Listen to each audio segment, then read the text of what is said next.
समय पर पानी पी लिया, उसने रोजा नहीं रखा।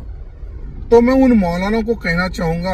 अस्सलाम वालेकुम दोस्तों, आज के वीडियो में काफ़ी सारे अपडेट्स हैं, लेकिन सब में बड़ा अपडेट निकल के आया है मोहम्मद शामी को लेकर। रमज़ान के महीने में इंडिया और ऑस्ट्रेलिया का मैच था। इसी दौरान मोहम्मद शामी की ये फोटो आई जहां पे ये कुछ ड्रिंक पी रहे हैं, लेकिन उस वक्त पी रहे हैं जिस वक्त तमाम लोग रोज़ा रहते हैं। यानी कि इससे ये बात पता चली कि मोहम्मद शामी रोज़ाने थे। इसको लेकर मीडिया वाले गए, एक मौलाना से पूछा। ये मौलाना को कई बार मीडिया वाले बुलाते रहते हैं, इन्हों कहीं को जाते, ये तो इन्हों ही बेहतर जानते। और रोजा न रख करके उन्होंने गुनाह का काम किया, तो उनको ऐसा नहीं करना चाहिए। और वो शरीयत की नजर में वो मुजरिम हैं और गुनहगार हैं। खुदा के यहां उनको जवाबदेह होना पड़ेगा। मोहम्मद शामी कोई आम आदमी तो है ही नहीं। मौलाना का जैसे ये बयान सामने आया, ट्विटर के ऊपर ट्रेंड करने लगा, सोशल मीडिया के ऊपर लोग मौलाना के खिलाफ बोलने लगे और कहने लगे कि शरीयत में तो इस बात की इजाज़त है, कोई ट्रैवलिंग कर रहे हैं तो रोज़ा नहीं रहना है, बोल के इस तरह की बातें भी होने लगी। First and foremost, in Islam, there is very important thing during Ramzan is when we are traveling, we don't need to fast. और बाज़ लोग तो फतवे भी बताने लगे और कहने लगे कि अगर उन्हें रोज़ा रखते तो ज़्यादा गुनाह होता, क्योंकि इस्लाम में कंसेशन दिया गया है ट्रैवलिंग के दौरान रोज़ा ना रखने के लिए। उसके भी कुछ कंडीशंस है। शायद हो सकता है कि मोहम्मद शामी वो तमाम कंडीशन फुलफिल कर रहे होंगे, इसके वास्ते रोज़ा नहीं रखे होंगे। और बाज़ लोग ये सवाल करने लगे कि मौलाना को बीच में आके बोलने की क्या ज़रूरत है, जबकि रोज़ा रखना नहीं रखना एक पर्सनल चॉइस होती है एक इंसान की। इस तरह से खूब सोशल मीडिया के ऊपर मौलाना की वाहवाही होती रही। वहीं दूसरी जानिब मोहम्मद शामी के घर वालों की जानिब से रिप्लाई आया। उनके एक भाई ने जवाब दिया मौलाना को। आदमी कुछ भी बोल देता है, इस्लाम का गुनहगार कोई मुसलमान एकदम नहीं बन सकता।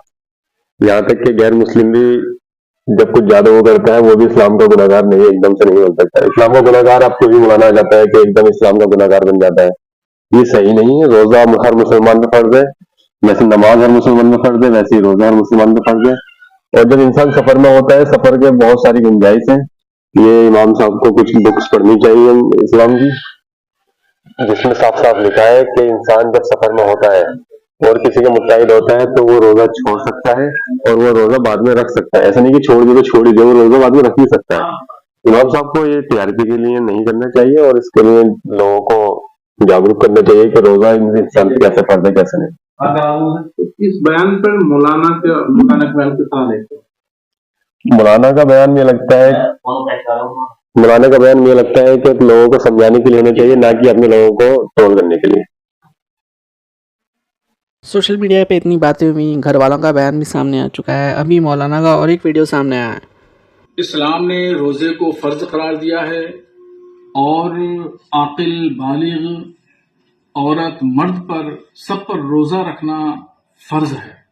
और अगर कोई शख्स जानबूझ करके रोजा नहीं रखता है तो निहायत ही गुनहगार है। ऐसे ही क्रिकेटर मोहम्मद शमी ने किया कि उन्होंने रोजा नहीं रखा, जबकि रोजा रखना उनके ऊपर फर्ज और वाजिब है। रोजा न रख करके मोहम्मद शमी ने बहुत बड़ा गुनाह किया। शरीयत की नजर में ये मुजरिम है, शरई कटघरे में खड़े हैं। इनको हरगिज ऐसा नहीं करना चाहिए।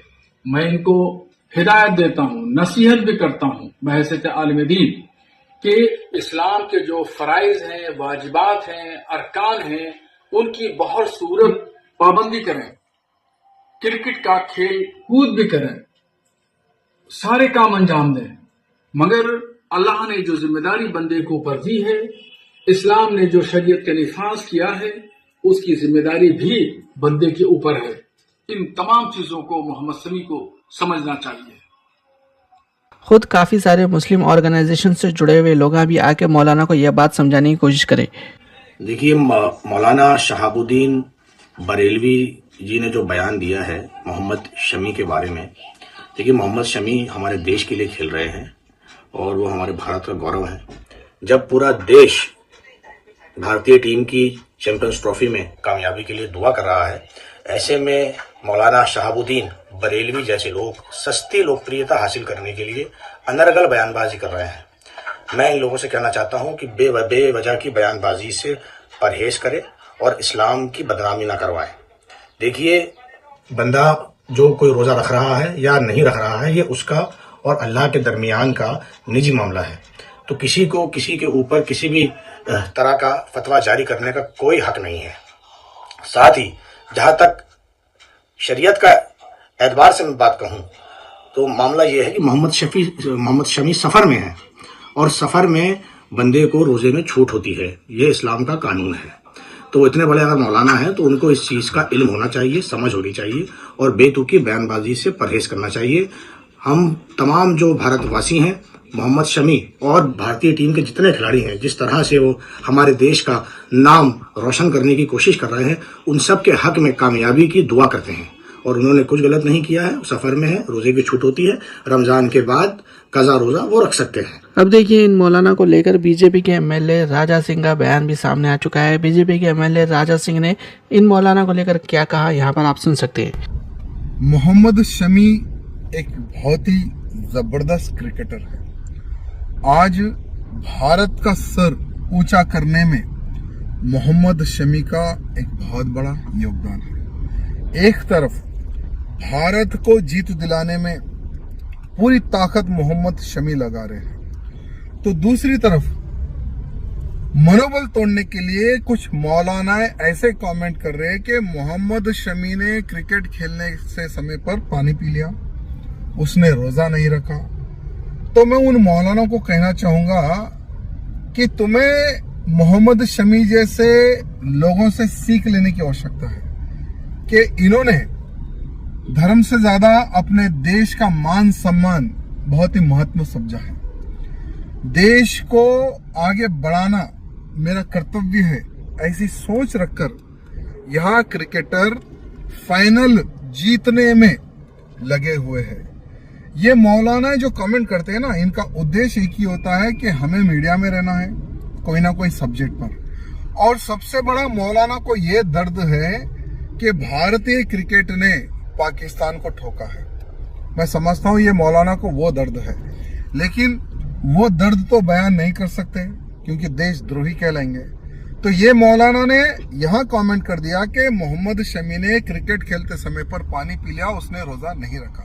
तो मौलाना को कहना चाहूंगा, इन बातों पे ध्यान ना देते हुए मोहम्मद शमी ने अपने धर्म, अपने देश का मान सम्मान ऊंचा रखा है। वहाँ चीज को ध्यान में रखकर मोहम्मद शमी जैसे महान व्यक्तियों को अगर मौलाना फॉलो करेंगे, मैं समझता हूँ देश वक्फ को लेकर जो कानून आ रहा है, इसको लेकर अभी शिया उलमा इकराम भी आगे आ चुके हैं। यहाँ पर आप देख सकते हैं क्या कहा है उन लोगों ने। किसी मंदिर का वक्फनामा है, उसकी जमीन के कागजात लाओ मंदिरों से, सब के सब जो है वो वक्फ के नुकसान में है। जैसे जैसे पहला होता यह है कि सुप्रीम कोर्ट का जो ऑर्डर था कि वक्फ इज वक्फ ऑलवेज इज वक्फ, जो एक बार वक्फ हो गया वो हमेशा वक्फ रहेगा, उसको एक साथ खत्म कर रहे हैं, इसी तरह से जो बाई यूजर वक्फ हैं उसको खत्म कर रहे हैं। हमारे सैकड़ों हजारों मस्जिदें जो हैं वो बाई यूजर है, क्योंकि वहाँ इबादत होती है, लिहाजा उसको मस्जिद माना जाता है। कहते हैं इसको नहीं माना जाएगा, बल्कि वक्फनामा होना चाहिए। 400 पुरानी एक केरला में मस्जिद है 1400 साल पुरानी, इधर की मस्जिद 1400 साल पुरानी, लाओ वक्फनामा उसका, लाओ वक्फनामा लिटर में। तो ये सब बेईमानी झूठ इसलिए किया जा रहा है ताकि बस वक्त कर सकें।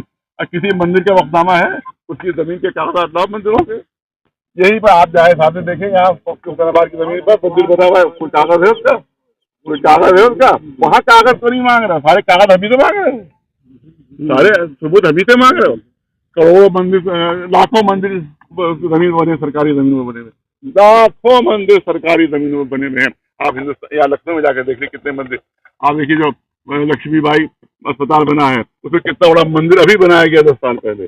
जाके कागज लेके आओ उसके, लाओ उत्तर फसली में, दिखाओ उसको उत्तर फसली में। इस तरह पता नहीं कितने बने मंदिर, पुलों को मंदिर बने हुए हैं, पुल अभी बनाया है उसके ऊपर मंदिर बना, जाओ कागज लेके आओ उसका। मौलाना साहब, आप विरोध क्या आगे क्या होगा? आज आपने लखनऊ देखिए क्या करेंगे, हमारा क्या विरोध कर रहा है। वक्फ के बिल को लेकर सुन्नी उलमा इकराम तो विरोध कर रहे थे, शिया उलमा इकराम की जानिब से भी इस तरह का बयान सामने आया है। आप लोगों की क्या राय है इस मुतालिक कमेंट जरूर करिए। इंशाअल्लाह अगले वीडियो में मुलाकात होगी। अल्लाह हाफिज़।